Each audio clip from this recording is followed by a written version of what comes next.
The head of the Pan-African delegation in the Gambia has said that there is a lot more to do in Africa despite the achievements in the creation of African Union.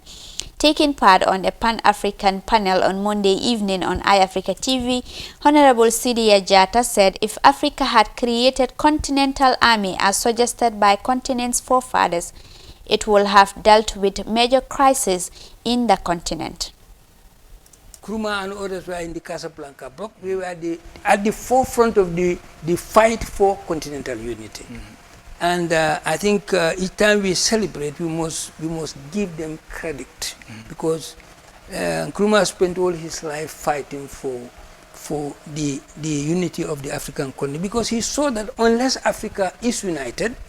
we would still be having monumental problems of development and defense of the continent. You've seen all the crises that have been taking place in different countries.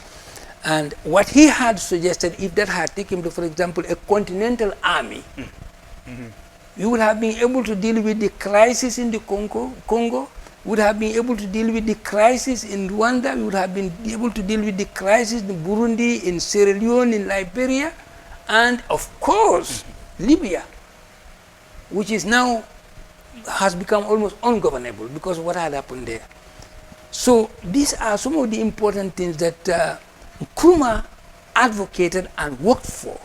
But unfortunately, they were not active in his lifetime. We are still moving towards them, but these are absolute necessities for the continent to be able to defend itself and to defend its integrity and independence.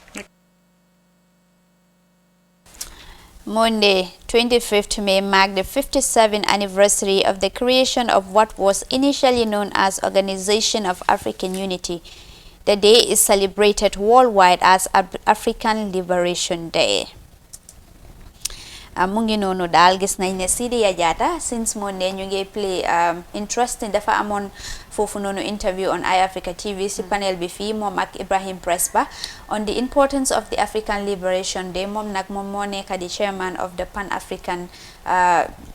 this thing in the Gambia here. So waaye moom wax na kàddu yu bari gis nañ ne démba dafa waxoon biri educational sector bi mu ne Africa fokk ñu jël suñ language bi ñu include ko si curriculum bi. Time boobu la Africa start di time boobu la educational system bi di improve waaye mu ne léegi soo gisee ñu ngi jànkuwanteel all these problems is because African yi they're still struggling with the westernization and English. So loolu noonu yëpp andi na jafe-jafe gis nañ ne fii tamit mu ngi wax yi fi unity and the African Continental Army. wax na ne Africa su dee ne amoon na continental army maanaam takkader yi su dee ne yëpp nekkoon na yëpp si benn continent bi benn la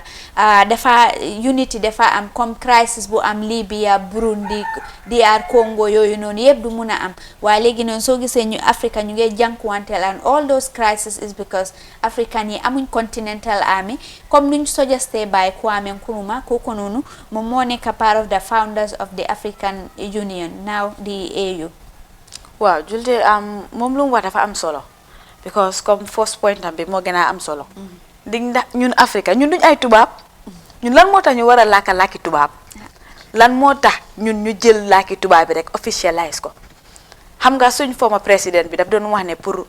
ñu jël local language bi ñu officialize ko waaye dafa ekkati woon wax waaye soo ko seetee suñ local language bi moo feebo ñun suñ maire yi ñun xale yi sax ñu bëri sax demuñ school xëy na generation bi start from 2000 laay mun a wax ne ñoom ñoo am that education from 2000 waaye the 90s te they are still living soo demee si house bi right now nga nekk di laaka foofu angale di laaka angale you are finding it difficult pour maire bu nekk si naka la si urban area si you are finding it difficult for her to understand what you are saying li nga wax yëpp lan naka la moo duggee si boppam bi lu ma wax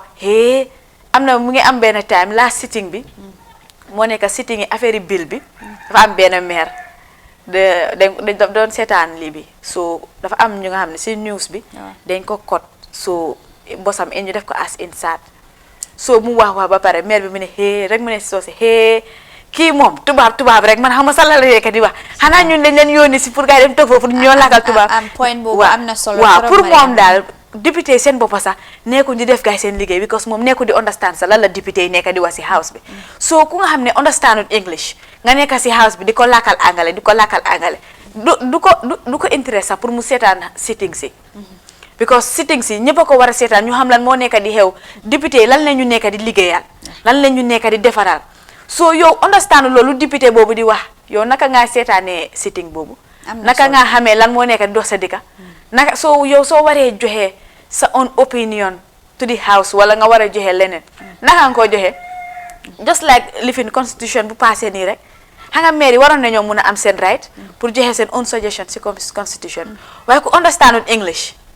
naka nga ko liyee waaw so comme loolu moo tax sax fa naa this last constitution sax mu xaw a métti ak ñoom because gars yi war a dem si ob bi nii waaye su fekkoon ne comme ku nekk language bu ñoo use ñëpp a ko understand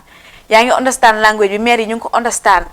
ñu nga xam ne dem school ñu ko constitutional review commission bi I think foofu noonu dañ try foofu noonu waaw try nañ torop sax su dee ne dëkk boo xam ne Pël ñoo fa nekk aw soose dañ dee am koo xam ne la daf dee translate foofu waaw léegi kooku su waxee loolu ba pare nga translate waaw moo tax da ngay gis ñu bari this constitution was participatory in the sense ne every Gambian am na the opportunity pour one or two things yoo xam ne loolu nga lii loolu dafa am solo sa point boobu noonu dafa am solo especially the National Assembly because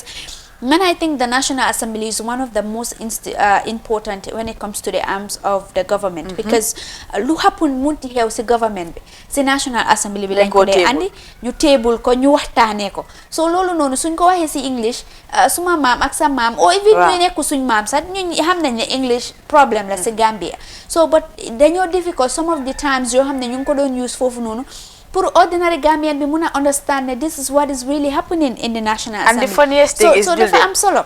ñun si suñ boppa bëgguñ translation da ngaa nekk di seetaan programme English wala film English maire bi si kër bi naan la mu ne lan nga waa xaaral rek ba ma pare daal dégguñ si laaka bi daal loolu daal xam naa ne dafa saat torop dañ war a improve si loolu noonu dangaa gis fii ku joola déggul joola wala nga ne la Pël mu ne la noo santa mu ne man jaalo laa santa waaye dégguma Pël nga dégga soose